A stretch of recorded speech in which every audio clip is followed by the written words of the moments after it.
और मुख्यमंत्री Manohar Lal audio conference कर रहे हैं बुजुर्ग पेंशन धारकों के साथ। उस तकलीफ को मैं भी महसूस करता हूं कि किस प्रकार की तकलीफें 60 वर्ष की आयु के बाद हो जाती हैं। इन तकलीफों को दूर करने के लिए हमने एक प्रोग्राम तो बहुत शुरू किए हैं, परिवार के नाते भी, व्यक्ति के नाते भी।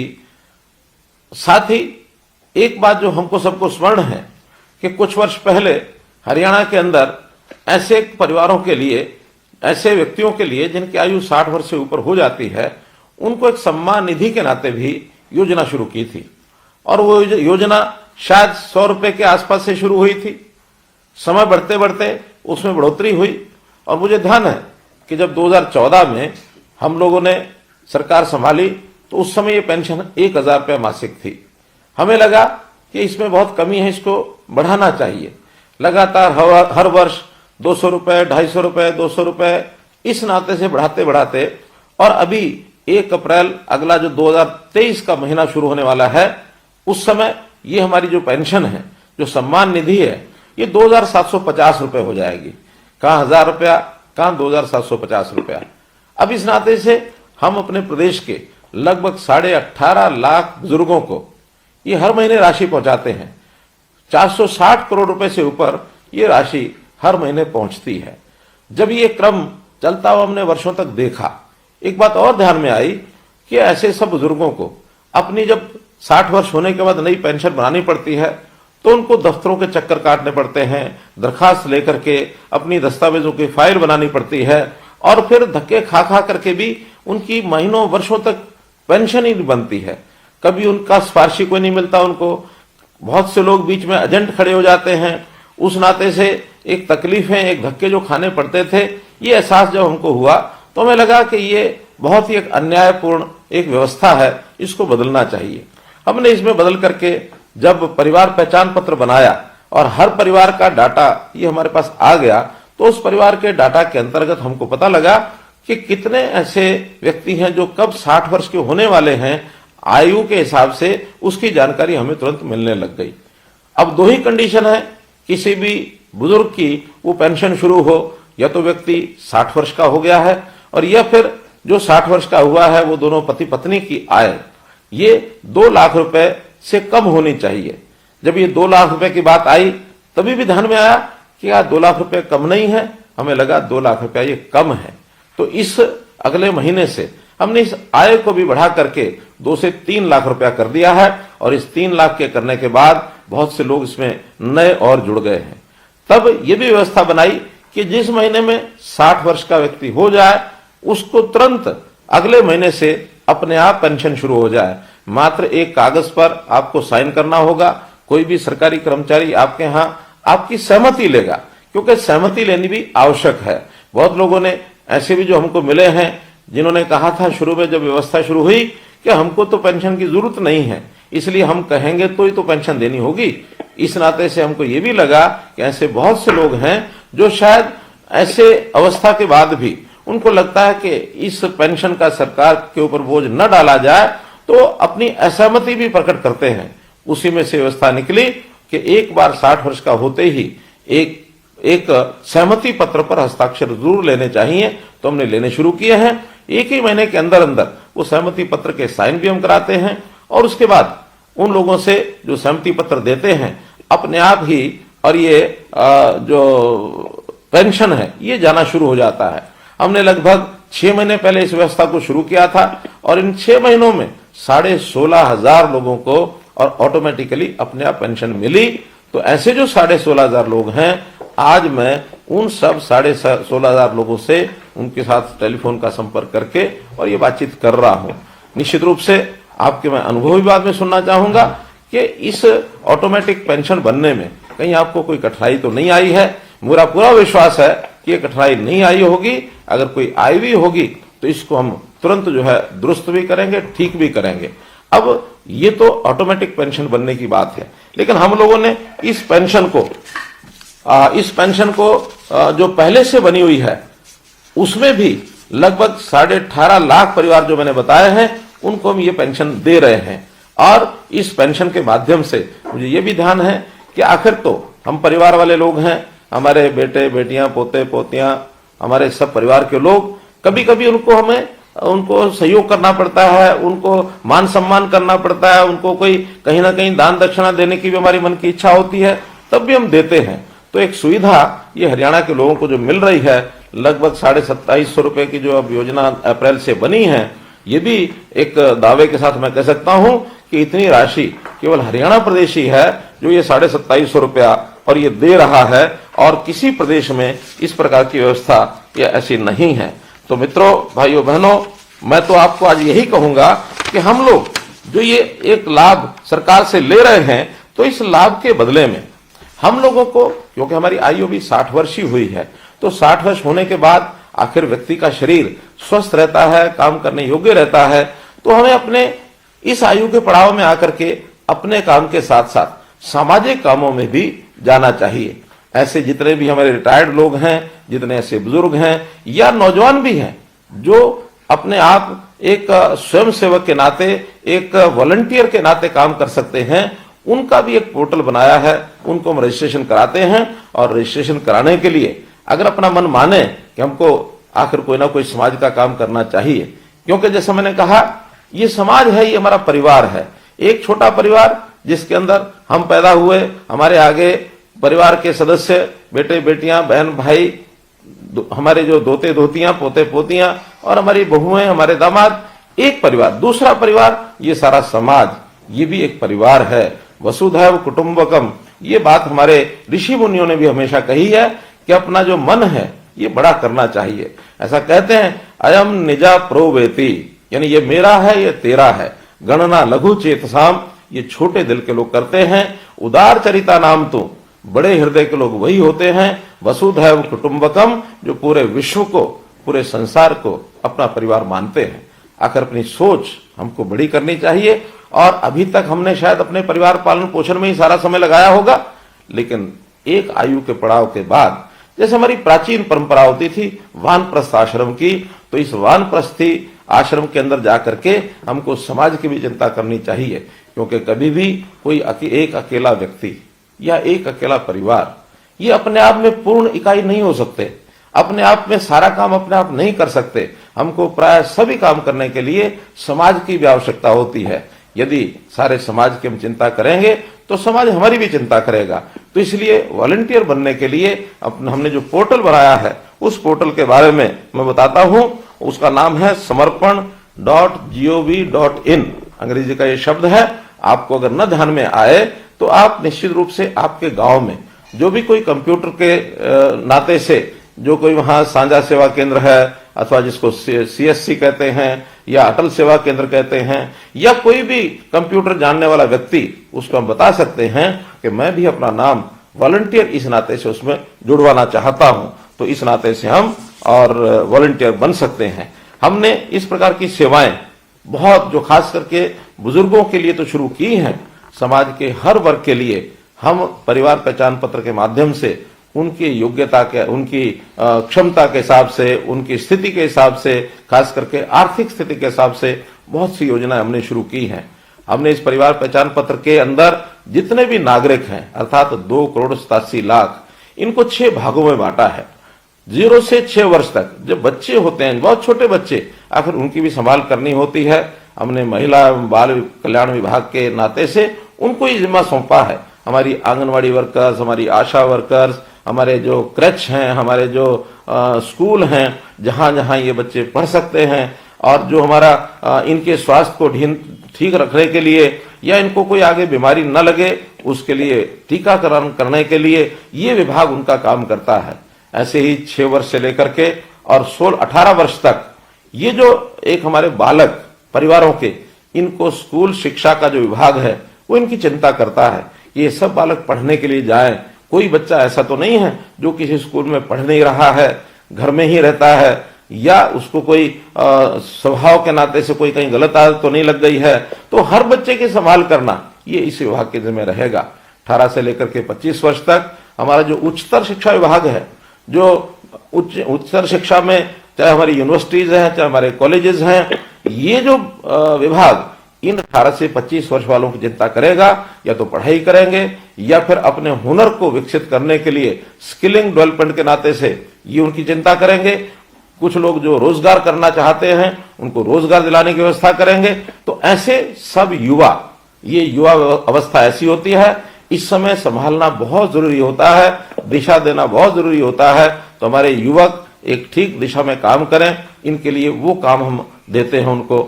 इसी प्रकार 25 वर्ष से लेकर के 40 वर्ष तक ये ऐसे युवा होते हैं जो स्पोर्ट्स में काम करते हैं, जो कहीं ना कहीं नौकरी की तलाश करते हैं। तो इस नाते से इनके युवकों की गतिविधियों में ये भाग ले और हर किसी को अपने परिवार पालन के अंदर सहयोग करने के नाते रोजगार प्राप्त हो, ये काम हम उसके लिए भी करते हैं।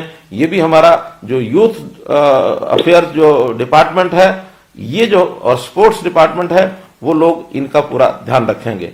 इसी प्रकार 40 से 60 वर्ष तक का रेवेन्यू डिपार्टमेंट हमारा है, क्योंकि ये प्राय सब लोग अपने काम में लग जाते हैं। कोई छोटा काम करे, बड़ा काम करे, नौकरी करे, दुकान करे, उद्योग करे, इन सब के जिम्मे अपने परिवार का पालन पोषण होता है। इनको किसी प्रकार की कठिनाई न आए, ये भी काम उनके जिम्मे लगाया जाता है।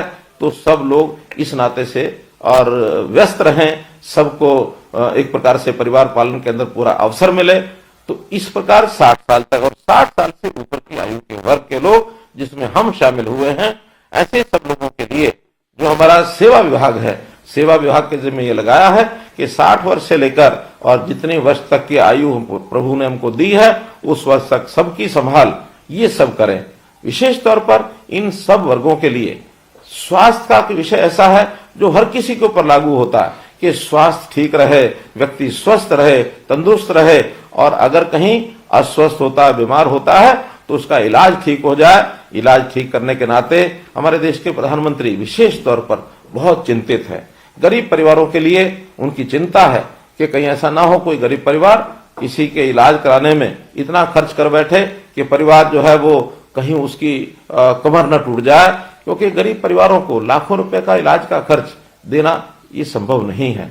इस नाते से उन्होंने हर गरीब परिवार के लिए 5 लाख रुपए तक का ये जो स्वास्थ्य बीमा है, ये लागू कराया है आयुष्मान भारत के नाते।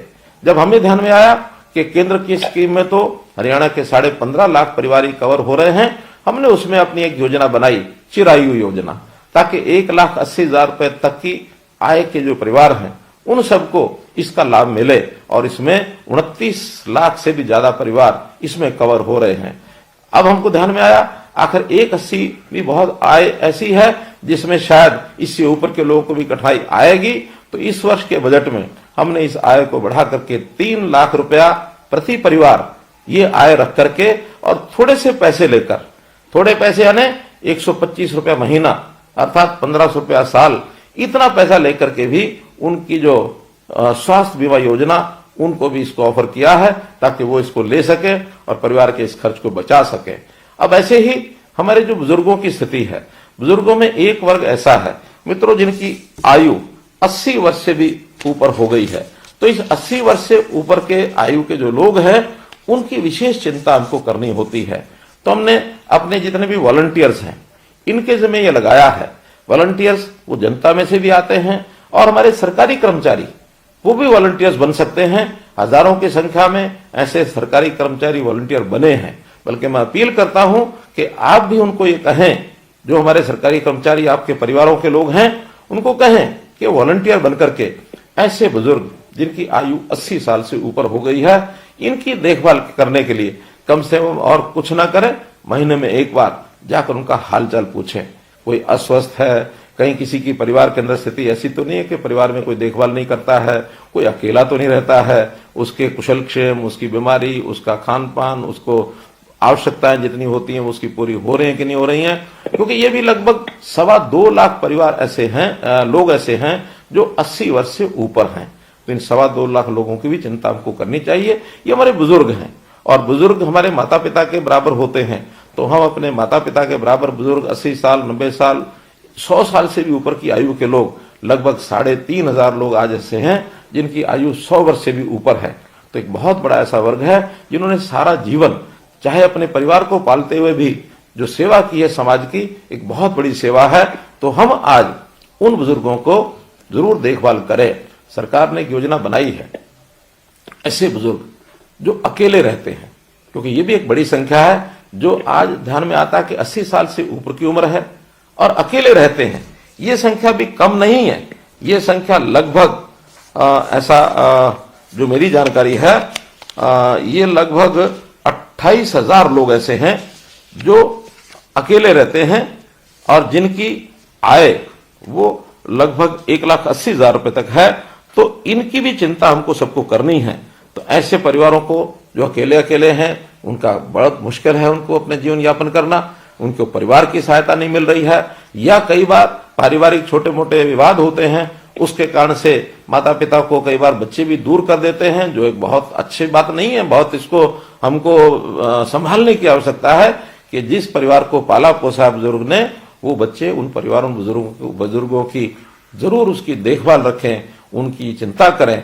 आखिर उन्होंने आज तक हमको पाला है, आज जरूरत उनकी आवश्यकता है उनको सहायता करने की, तो हम सहायता करेंगे। एक वर्ग ऐसा हमको ध्यान में आया कि आयु भी 80 वर्ष से ऊपर है, अकेले रहते हैं और उनकी अपनी इनकम हमारे डाटा के हिसाब से 25,000 रुपए से कम है। ऐसे भी 3600 लोग हैं। अब ये 3600 लोगों की हालत क्या होती होगी? जब हमने इसका विचार किया तो हमने घोषणा की है कि अभी अप्रैल से इन सब लोगों के लिए जो वृद्ध आश्रय स्थल, सेवाश्रम, वरिष्ठ नागरिक सेवा आश्रम, इन सेवाश्रमों में उनको हम कहेंगे कि आकर जाकर के वो वहां रहें, ताकि उनकी अपनी व्यक्तिगत कोई भी आवश्यकता है, चाहे वो बीमारी की है, चाहे उनके रहन सहन की, खाने पीने की, चाहे रहने के स्थान की, चाहे कपड़ों की, कोई भी आवश्यकता वो उनकी हम पूरी करेंगे। और ये सरकार की व्यवस्था में सब रहें, ताकि अगर वो सहमत होंगे उन सबको हम इन सेवा आश्रमों में रखेंगे। तो इस प्रकार मेरा तो आप लोगों से यही है कि हम लोग इन सब चीजों को समझते हुए, हम सामाजिक प्राणी हैं, तो समाज के नाते से हम लोग इन विषयों के ऊपर आगे बढ़ें।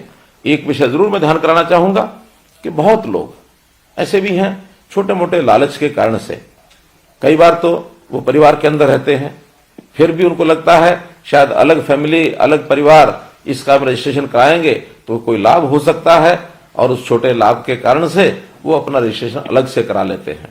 अब बड़ी हैरानी की बात है कि हमारे यहाँ अलग सिंगल फैमिली मेंबर जो परिवार जो ऐसे गिने हैं, वो लगभग 28,000, जैसे मैंने बताया है, ये 28,000 लोग 80 वर्ष से ऊपर के हैं जिन्होंने सिंगल फैमिली मेंबर अपने को कराया है।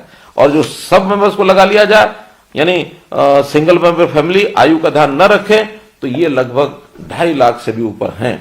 तो इन सब लोगों को भी जरूर ध्यान करना चाहिए कि अगर हम सिंगल मेंबर फैमिली हैं, हमारी कोई और सहायता नहीं करता, हम अकेले रहते हैं किन्हीं भी कारणों से, तब तो ठीक है। अन्यथा परिवार में रहते हुए सिंगल मेंबर फैमिली इसका रजिस्ट्रेशन न कराएं, क्योंकि इनकी सबकी जांच तो होती ही है।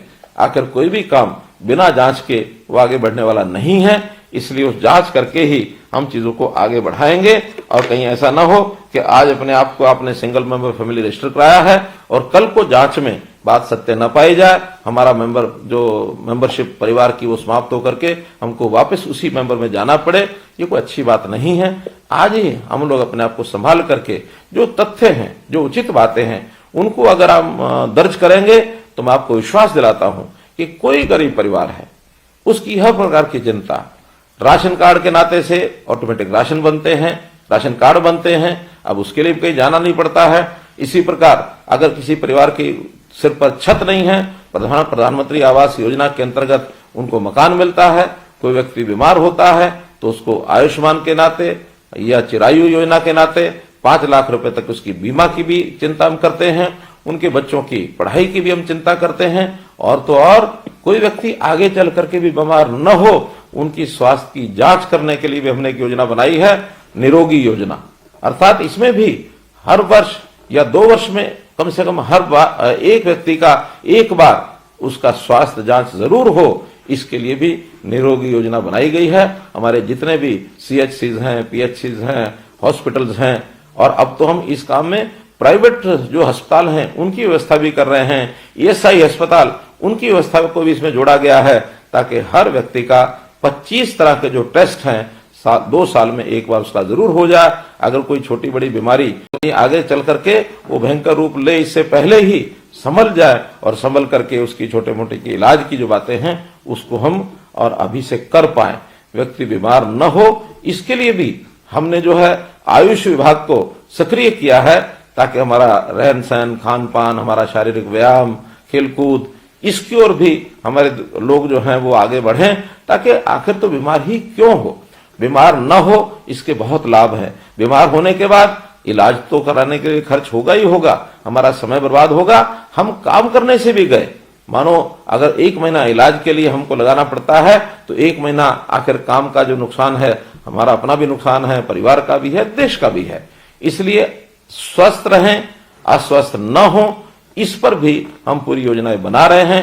तो मित्रों, आज जो है इस नाते से मैंने उन्हीं बंधुओं से बातचीत की है जिन लोगों की पेंशन की नई योजना बनाई हमने, ओल्ड एज पेंशन, वृद्ध अवस्था पेंशन, इसके नाते जिनको ऑटोमेटिकली अपने आप पेंशन बन गई, ऐसे लोगों से मैंने बातचीत की है।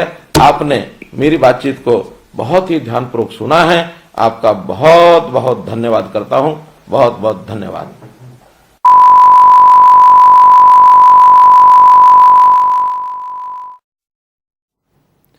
तो किस तरह से बुजुर्गों को पेंशन दी जा रही है, तकनीक का किस तरह इस्तेमाल किया जा रहा है पेंशन देने में, उसका जिक्र करते नजर आए मुख्यमंत्री मनोहर लाल। घर बैठे ही पेंशन मिल रही है, किसी प्रकार की परेशानी नहीं झेलनी पड़ रही है। और क्या कुछ बदलाव अब किए गए हैं पेंशन व्यवस्था में बुजुर्गों को लेकर, उसकी जानकारी मुख्यमंत्री मनोहर लाल की ओर से दी गई है। साथ ही साथ अन्य मुद्दों को लेकर भी इस दौरान मुख्यमंत्री ने अपनी बात रखी।